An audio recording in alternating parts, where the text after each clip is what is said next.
계속하겠습니다. 18조요. 주소 부분 논점 이래 정리하는데 이거는 그 출제가 거의 안 되고 있으니까요. 조문 중심으로 해서 여러분들이 이래 보시면 이래 되게 되는데 거기 옆에 우리 민법에 대해서 주소에 대한 태도가 나오게 이래 되게 되는데요.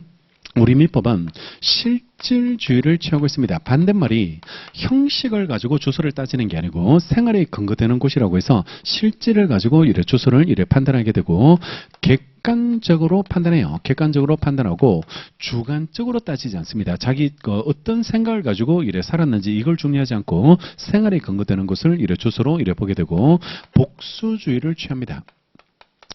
복수주의 여러 곳을 둘 수 있도록 이래 복수주의를 이래 취하게 이래 되게 되는데 우리 집 강아지가 복실개다 이런 식으로 복실개 이렇게 기억해서 복수주의, 실질주의, 객관주의로 이렇게 가시면 되겠죠. 자, 18조 1항 생활에 근거되는 곳을 주소로 한다라고 되어 있고 2항 주소는 동시에 두 곳 이상 있을 수 있다. 복수주의에 따라서 처리하고 19조가 주소를 알 수 없으면 거소를 주소로 본다라고 되어 있습니다. 쉽게 나오면 이런 걸 추정으로 바꿔요. 추정으로 바꾸는데 주소는 간주입니다. 간주. 본다라고 해서 간주라고 되어 있고 주소 없는 사람들이 있죠. 외국에 그 주소가 있지만 국내에는 주소가 없는 원어민 강사들 이런 사람들은 거소를 주소로 이래 보게 되고 그다음에 20조 국내 주소 없는 자에 대해서는 국내에 있는 거소 외국인들 이런 사람들을 주소로 이래 본다라고 돼 있고 그다음에 21조 가주소인데요. 민법에서 가짜가 붙으면 다 임시로 읽어라 그랬죠. 임시 주소로 이렇게 가시고 임시로 등기하는 게 가등기 임시로 등기하는 게 가등기가 이래 되게 되는데 21조 어느 행위에 있어서 가주소를 정했을 때는 그 행위에 관해서 밑줄 하고 그 행위에 관해서 밑줄 하시고 이를 주소로 본다라고 이래 되는데 임시 주소를 정하는데 어떤 사람이 부산에 사는 사람인데요. 부산에 사는 사람이 서울에 와서요. 서울에 와서 임시 주소를 정해놓고 어떤 일을 낙찰받기 위해서 임시 주소지를 정해놓고 이쪽에서 일을 낙찰받기 위해서 한 달 동안 이래 처리하는데 근데 만약에 A라는 사업을 위해서 자기가 낙찰을 받기 위해서 어떤 임시 주소를 정해서 여기 서울에 거주하겠다면 이 A와 관련된 서류를 본래 주소지로 보내지 말고 임시 주소지로 보내달라는 겁니다. 임시 주소지로 보내주면 그러면 빨리빨리 처리할 수 있게 되거든요. 빨리빨리 처리할 수 있고 그 행위가 끝나면 그때는 임시 주소가 계속 있을 필요 없으니까 본래 주소지로 돌아가면 돼요. 본래 주소지로 돌아가면 되니까 임시 주소를 정했을 때는 요 행위에 대해서는 얘가 주소가 됩니다. 얘가 주소가 되고 그러면 본래 주소지는 따로 있고 임시 주소를 정했잖아요. 임시 주소를 정했다니까 정할 수 있도록 돼 있으니까 우리 민법은 주소에 대해서 복수주의를 취하고 있는 겁니다. 복수주의를 이래 취하고 있으니까 여러 개를 둘 수 있도록 되어 있다는 거죠.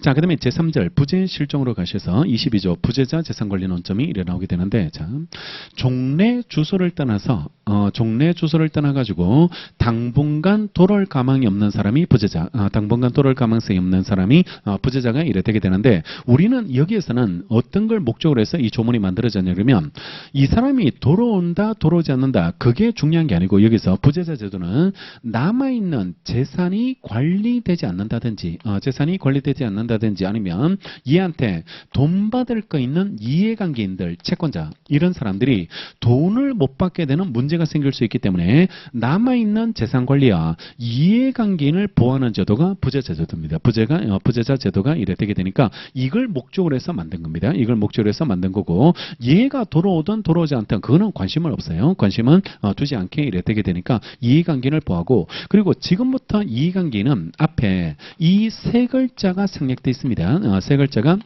생략되어 있으니까 민법에서 말하는 이해관계는 모두 법률상 이해관계네요. 법률상 이해관계이고 채권자, 상속인, 보증인 이런 사람들이 법률상 이해관계고 반대말이 사실상 이해관계도 있거든. 사실상 이해관계도 있게 이래 되는데 사실상 이해관계니 이웃 사람, 친구 이런 사람들이 사실상 이해관계이고 얘네들은 우리 민법에서 규율하는 이해관계인이 안 돼. 포함되지 않게 이래 되니까 모두 법률상 이해관계라고 부르고 사실상 이해관계인이 할 수 있다 이러나면 다 틀린 겁니다. 그는 틀린 지문이 되게 될 테니까 그렇게 문제를 이래 풀어가시고 여기서는 경우의 수가 부재자에게 법정 대리인이 있는 경우가 있다. 부재자에게 법정 대리인이 있는 경우가 있게 되는데, 법정 대리인이 있다는 말은 부재자가 제한능력자라는 말이고, 제한능력자의 부재자가 됐을 때 법정 대리인이 있으면 이때는 국가가 굳이 관리할 필요가 없습니다. 왜냐하면 법정 대리인의 대리권 안에 재산관리권이 들어가거든. 재산관리권이 들어가니까 자동적으로 재산은 얘가 관리하면 되기 때문에 국가가 관여할 필요가 없게 되고요. 그 다음에 재산관리인을 선임하고 떠났을 때 재산관리인을 부재자가 선임하고 이래 떠나는 경우가 있게 이래 되게 되는데, 재산관리인을 이렇게 뽑아놓고 떠났을 때도 이게 이 사람이 재산을 관리하면 되니까 원칙은 국가가 관여하네. 원칙은 국가가 관여하지 않는데 예외적으로 국가가 관여할 필요가 두 개 나와. 국가가 관여할 필요가 두 가지가 있게 이래 되게 되는데, 언제 관여하냐 그러면 이 재산관리인의 권한이 소멸되면, 권한이 사라져버리면, 권한이 소멸되면 없는 상태가 되거든. 재산관리인이 없는 상태가 되니까 이때는 국가가 관여를 해줘야지 이랬다는 거고, 또 하나가 재산관리인이 선임되고 나서 부재자가 생사불명 상태에 빠져버리면, 이때는 국가가 관여를 해줘야 돼요. 왜냐하면 이 사람을 뽑아놓고 갔는데 부재자가 생사불명 상태에 빠져버리면 얘가 통제가 안 돼. 통제가 안 되니까 자기 마음대로 막 독단적으로 일 처리할 수 있는 그런 문제가 될 수 있으니까 통제되는 사람으로 바꿀 수 있도록 만들어줍니다. 개임, 교체할 수 있도록 이래 만들어주게 이래야 되니까 법원의 통제받는 사람으로 바꾸게 할 필요가 있다면 그때는 예외적으로 이래 관여하게 되니까 두 가지가 관여되고, 이도저도 아닌가 법정 대리인도 없고 재산관리도 없을 때 이때 국가가 관여해. 국가가 이래 관여해서 필요한 조치를 취해주게 되는데, 대표적인 필요한 조치가 재산관리인을 뽑아줍니다.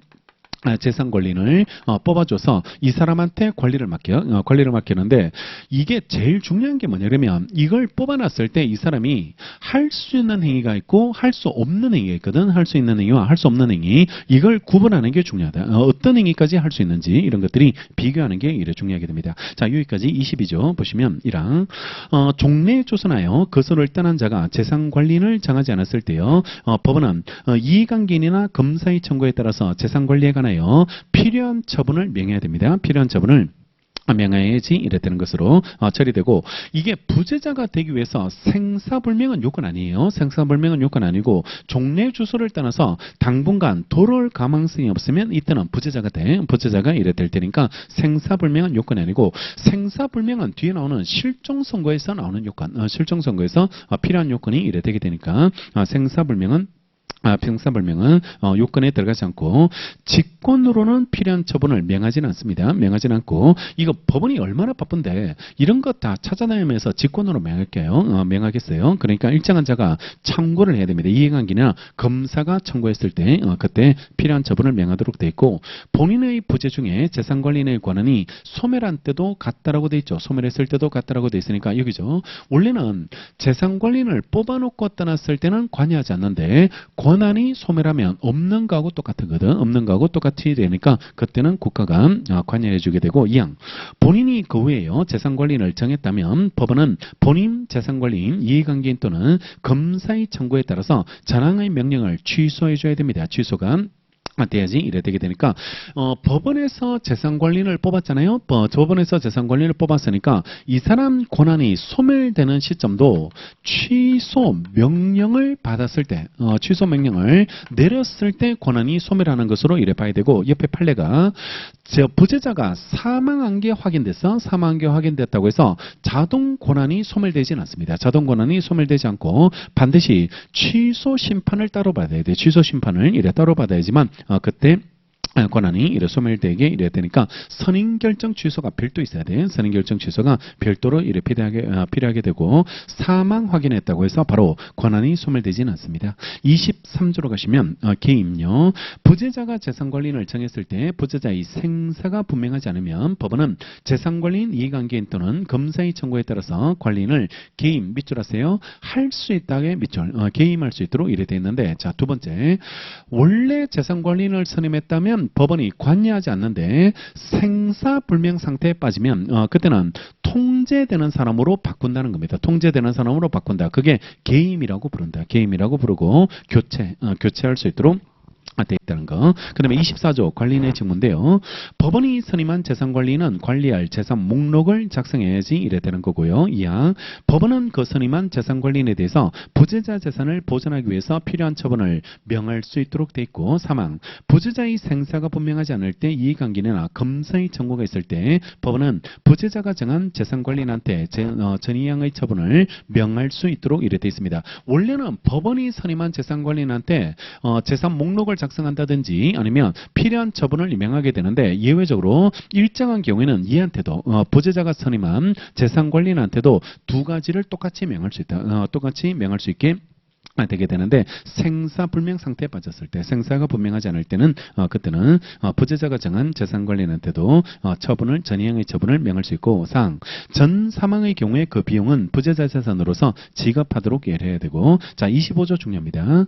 법원이 선임한 재산관리인이 118조에서 규정한 권한을 넘는 행위를 할 때는요 법원의 허가를 얻어줘야지 이래 된다라고 이래 돼 있습니다. 자, 이 사람이 할 수 있는 행위, 할 수 없는 행위인데 118조에서 정한 행위를 넘는 행위를 할 때는 허가를 받아야지 된다라고 돼 있고 그러면 118조에서 정한 행위는 단독으로 해도 되거든. 단독으로 해도 이래 되게 되는데 우리 118조에서 정한 행위는 관리 행위를 할 수 있도록 돼 있습니다. 관리 행위를 할 수 있도록 돼 있는데 두 가지가 보존 행위와 현상 유지하는 보존 행위와 그다음에요 이용 계량 행위입니다. 이용하는 행위와 계량하는 행위. 계량하는 행위는 이런 행위는 대리권의 권한 범위가 결정되지 않는 대리인도 최소한 이 정도는 할 수 있도록 이래 돼 있는데 이 조문을 여기에서 준용하거든. 여기서 준용하기 때문에 재산관리인도 관리 행위는 단독으로 할 수 있는데 이걸 넘는 행위할 때 보존도 아니고 이용도 아니고 계량도 아닌 거, 계량도 아닌 행위를 할 텐데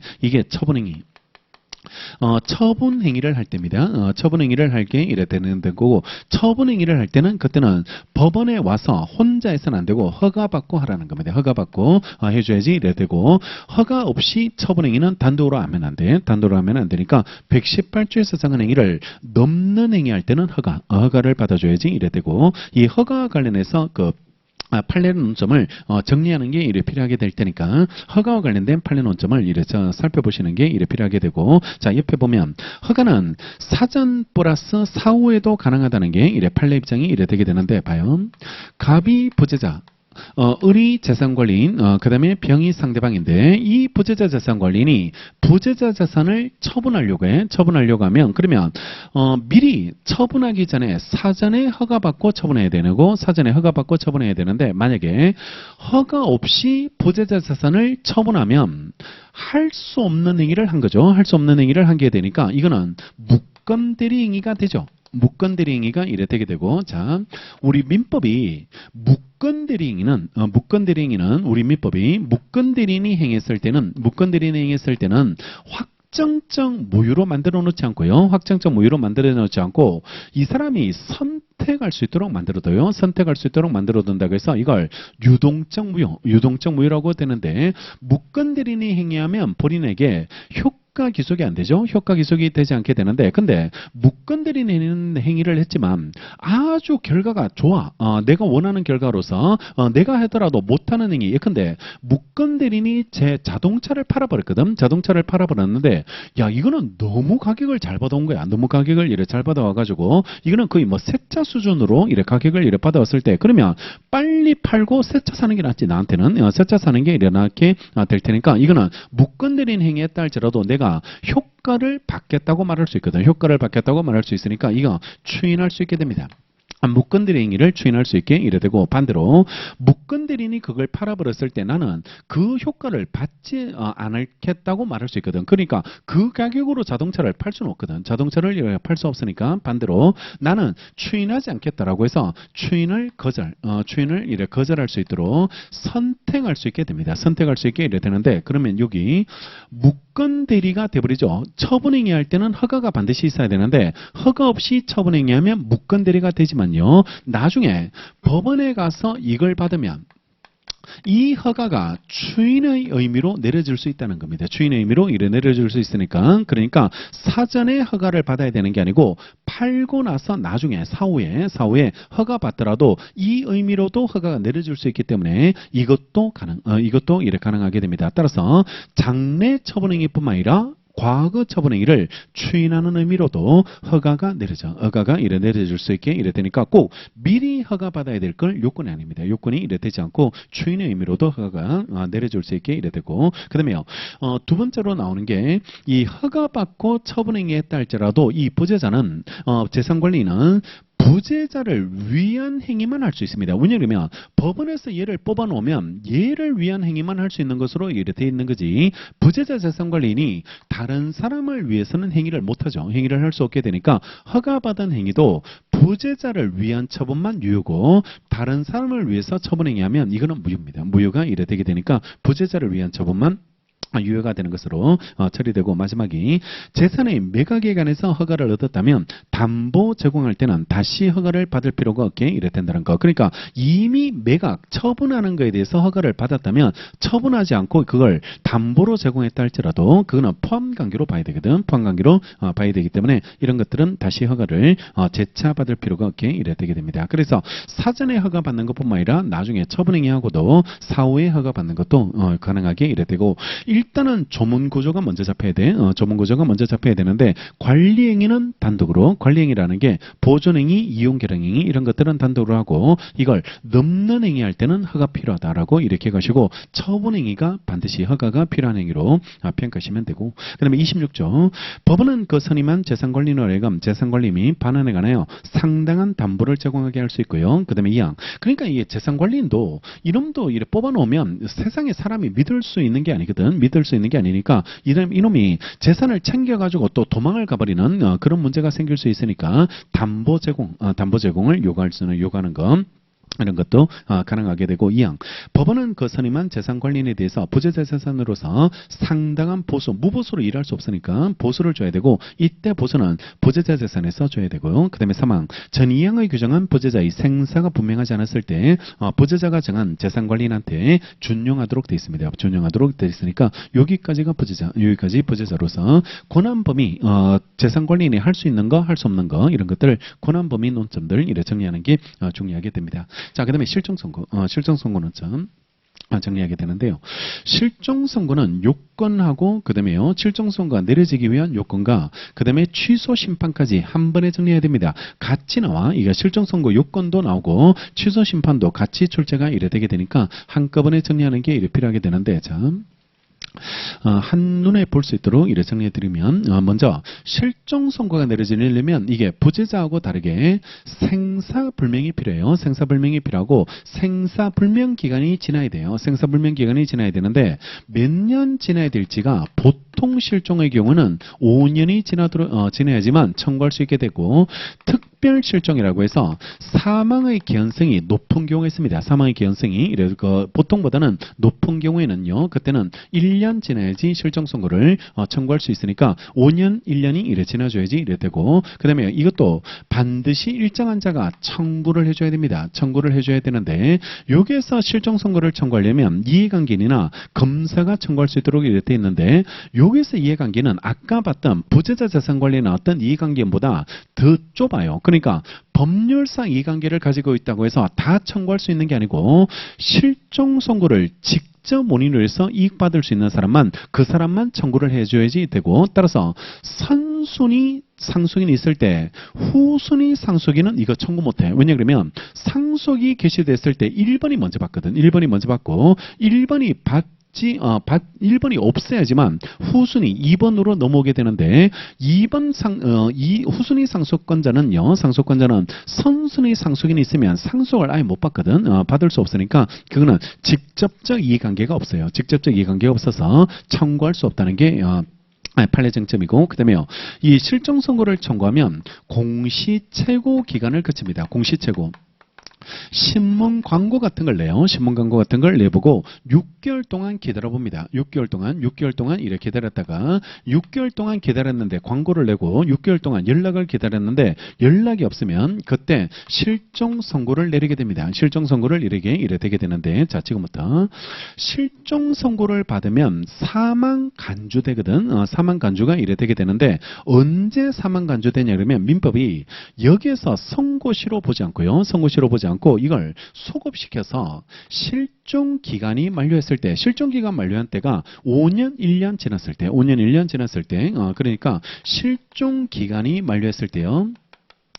실종 기간이 만료했을 때 사망한 걸로 간주가 됩니다. 사망한 걸로 간주가 이래 되게 되는데 이거 객관식 문제 풀 때 두 개 확인해야 돼. 두 개 확인해야 되는데 기간 만료시로 나왔는지 선고시로 나왔는지 그거 첫 번째로 확인하시고 선고시로 나오면 틀리고 기간 만료시로 나와야지 맞게 되고 또 하나가 이게 기간 만료시로 나왔다고 해서 그냥 넘어가지 말고 이거 확인해야 돼.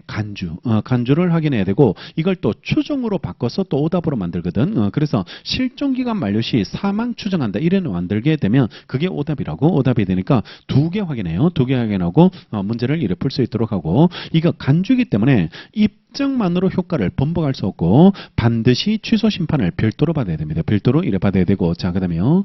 실종기간 만료했을 때 사망 간주된다는 말은 종래 주소나 종래 주소나요. 종래 주소나 거소를 중심으로 한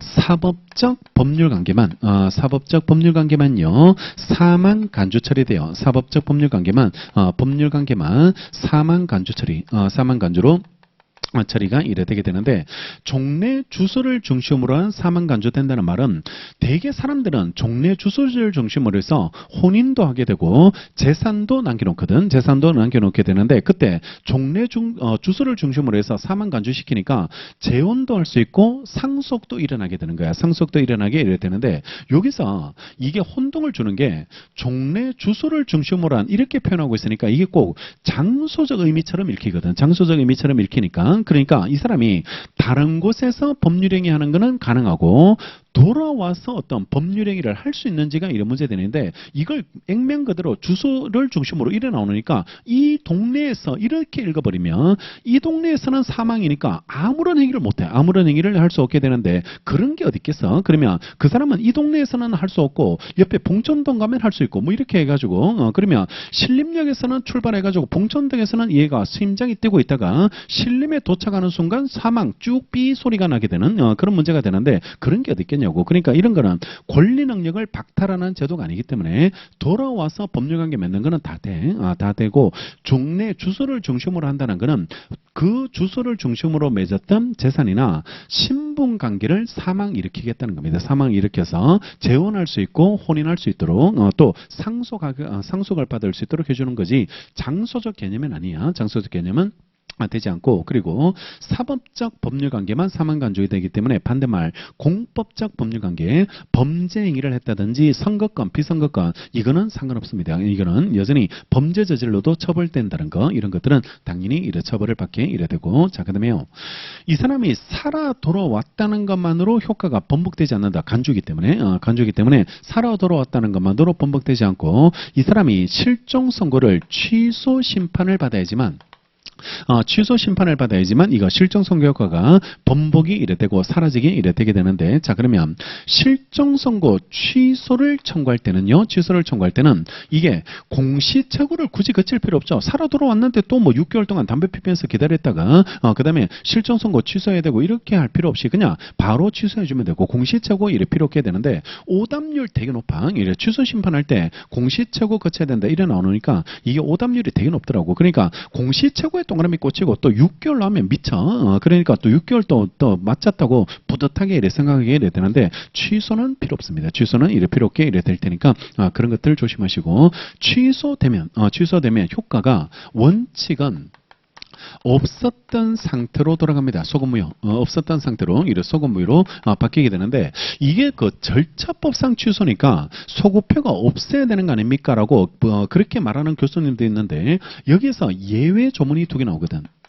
예외 조문이 나오는데 이게 소급표가 없으면 나올 필요가 없어요. 예외 조문이 만들어질 있을 이래 필요가 없게 되는데 이게 만약에 장래에 향해서만 효력을 낸다 이래 만들면 이런 예외가 왜 나오게 됩니까? 나올 필요가 없으니까 조문에서 예외를 만들어 놓고 있다는 취지 때문에 이거는 다 소급표를 인정한다고 소급표를 인정하는 것으로 전제를 하게 이래 되고 원래 변리사 답이 이거야. 원래 변리사 답은 소급표 없다 뭐 이런 식으로 이래 출제됐는데 취소되면 원칙적으로 소급무효입니다. 소급무효로 이래 바뀌고 예외 때문에 그래요. 예외 때문에 소급표가 있는 것으로 해석하게 이래 되고 없었던 상태로 돌아가는데 예외적으로 우리 민법이 이거 소급표에 대한 예외를 두 개 만들어 놓게 이래 되게 되는데 그 첫 번째 예외가 원래는 실종 선고가 취소되면 없었던 상태로 바뀌어야 되는데 실종 선고가 내려지고 실종 선고가 내려지고 그 취소되기 전에 선의로 한 행위에 대해서는 영향을 미치지 않는 걸로 그래서 소급무효로 바뀌지 않는 것으로 이래 처리되게 되는데 잘 봐야 됩니다.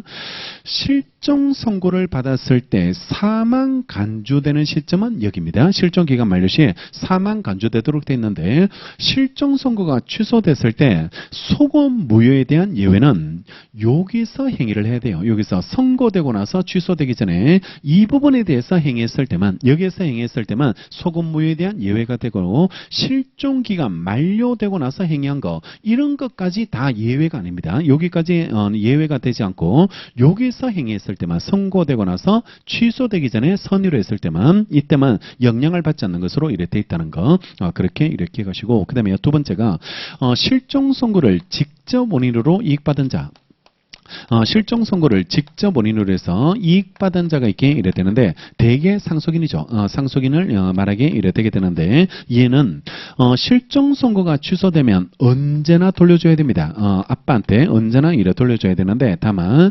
상속인의 선의하기에 따라서 반환 범위가 다르게 되어 있습니다. 반환 범위가 달라서 선의일 때는 현존이익을 돌려주게 이래 돼 있고 악의일 때는 이자에다가 손해까지 이래 배상하라고 해서 언제나 돌려줘야 되고 선의악의는 반환 범위만 달라집니다. 반환 범위가 달라지게 되는데 자 이걸 그림으로 알려드리면 갑이 5년 동안 연락이 없었어요. 상속인들이 실종 선고를 청구했고 실종 선고가 내려져서 사망 간주됐습니다. 그러니까 이 상속인이 아빠 재산을 상속받아 가지고 이걸 병한테 팔았어요. 병한테 처분하게 이랬댔는데 병한테 처분했는데 아빠가 돌아오셔 가지고 실종 선고가 취소됩니다. 실종 선고가 취소됐다. 그러면 선고 전의 상태로 돌려줘야 되는데 바뀌게 되는데 소급무효로 바뀌게 되는데 그러면 얘가 자기가 매입했던 이 부동산을 돌려줘야 될지 문제될 거 아니에요. 돌려줘야 될지 문제되는데 원칙은 소급무효로 바뀌니까 돌려줘야 되는 게 원칙인데 다만 예외적으로 여기에 들어가면 실종 선고되고 나서 그 취소되기 전에 선의로 매입했다는 이 요건에 충족했다면 그러면 얘네 둘이 실종 선고가 내려지고 나서 그 취소되기 전에 선의로 행위를 했다면 그때는 이거는 반환하지 않아도 된다는 겁니다. 이거는 반환하지 않아도 이래 되니까 병이 돌려줘야 될까 말아야 될까를 따질 때는 여기를 보면 돼. 실종 선고되고 나서 취소되기 전에 선의로 했는지 아닌지 여기에 따라서 돌려줄지 말지가 결정되고 그 다음에요.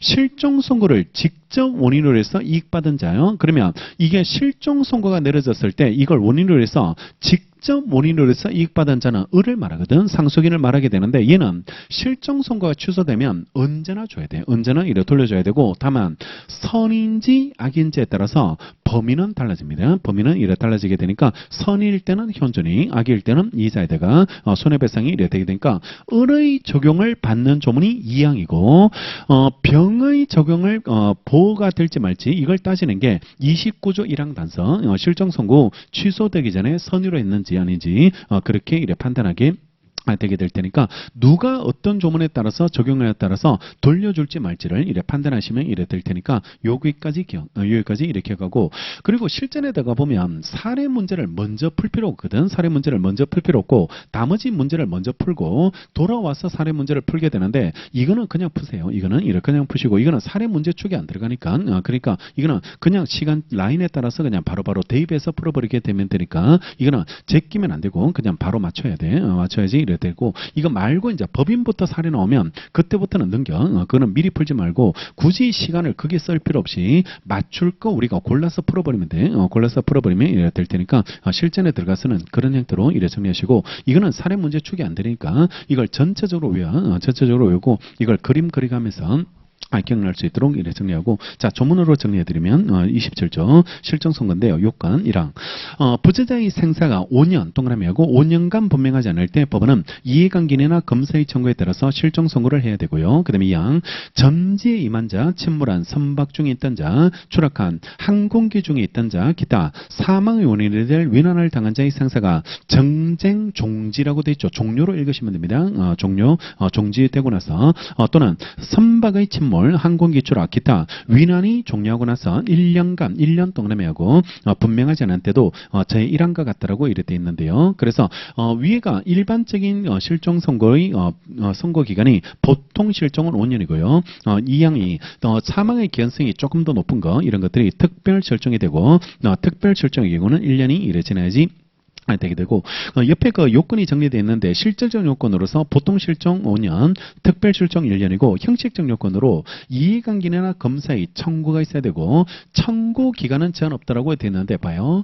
5년, 1년 지나고 나서 청구할 수 있게 되는데 이걸 언제까지 해야 되는지 이 말입니다. 이걸 언제까지 해야 되는지 여기에 대한 기간 제한 없습니다. 그래서 5년, 1년만 지나면 10년 지나고 나서 청구해도 되고 다음날 청구해도 되고 다음날 청구해도 되니까 요 기간은 따로 제한 없다. 요 기간은 따로 제한 없더라고.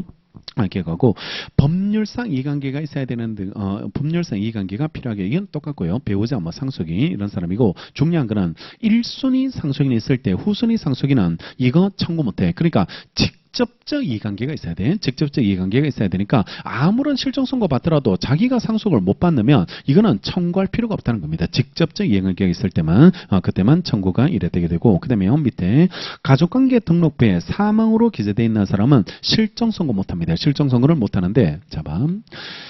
생사불명 상태에 있어야 됩니다. 생사불명 상태가 있어야지 그래야지 실종 선고를 청구할 수 있게 되거든. 청구할 수 있게 되는데 생사불명은 살았는지 죽었는지 명확하지 않는 거죠. 명확하지 않는 게 생사불명이 이래 되는데 근데 우리 가족관계 등록부에 사망 기재되면 사망 추정입니다. 그거는 사망 추정이니까 불명이 아니라고. 불명이 아니니까 실종 선고 못해. 실종 선고를 할 수 없게 되니까 호적부 가족관계 등록부에 사망 기재 돼 있으면 그게는 불명이 아니기 때문에 청구할 수 없게 되고요. 그 다음에 실종기간 만료 시에 사망 간주되고 사법적 법률관계만 종료되고 권리능력 박탈하지 않는다는 거. 28조 다시 보면 실종 선고받은 자는 전조기간이 만료한 때 전조기간이 실종기간입니다. 실종기간이 만료할 때 사망한 것으로 본다라고 돼 있죠. 그러니까 두 개 확인해야 돼. 실종기간 만료 시도 확인해야 되고 본다로 돼 있다는 거. 추정이 아니에요. 추정이 아니고 간주가 되니까 실종기간 만료시 사망 간주되고 이거 그 권리능력 박탈 제도가 아니에요. 왜냐 그러면 취소 심판을 받을 수 있기 때문에 권리능력은 사라지지 않는다. 따라서 돌아와서 법률관계 맺는 거 다 가능해. 돌아와서 법률관계 맺는 게 다 가능하게 이래 되게 된다는 거. 그런 것들 이렇게 가시고 그 위에 하나 옆에다가 하나 써두시면 잠수 장비 착용하고 잠수 장비를 이래 착용하고 바다에 들어갔는데 안 나와. 이 사람이 이래 실종이 돼 버렸을 때 잠수 장비 판례다 이렇게 얘기해 두시면 되는데 이거 보통 실종으로 봐야 될까? 특별 실종으로 봐야 될까? 그러니까 5년 기다렸다가 청구해야 돼? 아니면 1년 기다렸다가 청구해야 될지가 이런 문제 되는데 우리 대법원 판례 할아버지들이 수용을 되게 잘하는 것 같아. 그래서 이거 5년 기다려야 됩니다. 5년 기다려야 되고 잠수 장비 타고 착용하고 바다에 들어갔다면 바다 거북이 만날 수도 있고 이렇게 용곤가 떠올 수도 있게 이래 되니까 1년은 너무 짧다는 겁니다. 1년은 너무 짧게 이래 되게 되니까 5년은 기다려야지 이래 되게 된다는 게 그게 판례입장이 이래 되게 됩니다. 특이한 판례 하나, 이래 잠수장비 판례가 이래 특이한 판례로 이렇게 가시고, 자, 그 다음에 29조 실종선고 취소 문헌점 1항 실종자의 생존한 사실이나 또는 전조의 규정과 상이한 때 사망한 사실의 증명이 있다면이라고 됐는데, 자봐.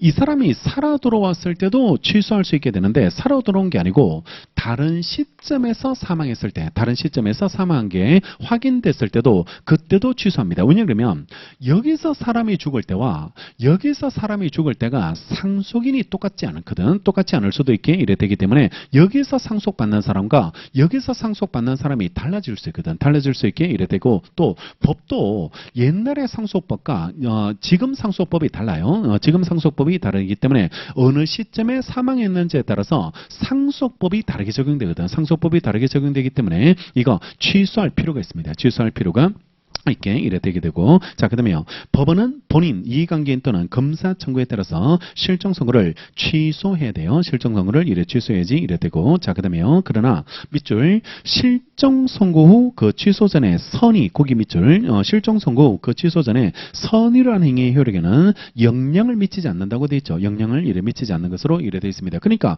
이 조문 취지로 봤을 때는 원래는 이게 무효로 바뀌어야 되거든. 무효로 이래 바뀌어야 되는데 예외적으로 여기 실종 선고되고 나서 그 취소되기 전에 여기서 만약에 선의로 했다면 이거는 무효가 되지 않는다 이 말입니다. 무효가 이래 되지 않는 예외를 첫 번째로 이렇게 규정했고 그다음에 2항 실종 선고 취소가 있을 때 실종 선고를 직접 원인으로 하여 재산을 취득한 자라고 돼 있죠. 이게 상속인이 되겠죠. 상속인이 이래 되게 되는데 선의일 때는 그 받은 이익이 현존하는 한도에서 반환할 의무가 있고 악의일 때는 그 받은 이익에 이자 붙여서 반환해야 되고 손해가 있으면 배상, 손해까지 이래 배상이라고 돼 있으니까 실종 선고를 직접 원인으로 해서 재산을 취득한 자는 언제나 돌려줘야 돼. 언제나 돌려줘야 되고 선의하기에 따라서 반환 범위가 이래 달라진다라고 평가하시면 이래 되게 되겠습니다. 원칙은 무효입니다. 없었던 상태로 돌아가야 되는 게 원칙인데 예외 두 개 있다. 예외 두 개 있게 되고 여기까지 떠오를 수 있도록 정리해 놓으세요. 그러니까 병이 보호받는 조문은 1항 단서 실종 선고 취소 전에 했을 때는 얘는 돌려주지 않아도 된다라고 이렇게 가고 그 다음에 실종 선고를 직접 원인으로서 이익받은 자는 이 그림에서 을을 말하게 이래 될 테니까 그림으로 기억하라고 문장으로 기억하지 말고 얘가 줘야 될지 말아야 될지를 따질 때 적용되는 조문과 을이 돌려줘야 될 때 적용되는 조문 이렇게 구분해서 정리하고 이거는 사례로 충분히 나와 사례로 이미 나왔고요. 이민의 출제가 이래 되고 있으니까 그게 사례 문제까지 누가 어떤 조문이 적용을 받는지까지 기억하시면 되고 자 마지막에 30조 동시 사망 논점인데요.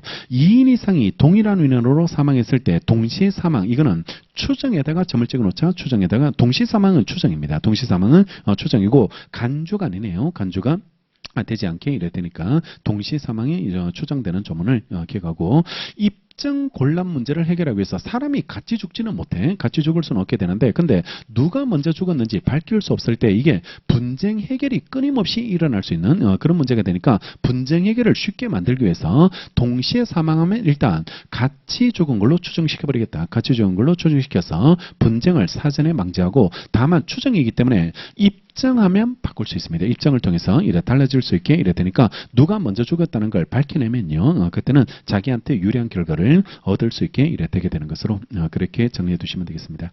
여기까지가 권리주체 자인입니다. 권리주체 자인인 부분이 이래 되고 내일 또 하나의 권리주체 법인으로 이래 넘어가고 법인 그 다음에 권리객체 이렇게 순서대로 정리하게 될 테니까 내일은 법인 논점 이래 정리하도록 하겠습니다. 예, 마치겠습니다. 수고했습니다.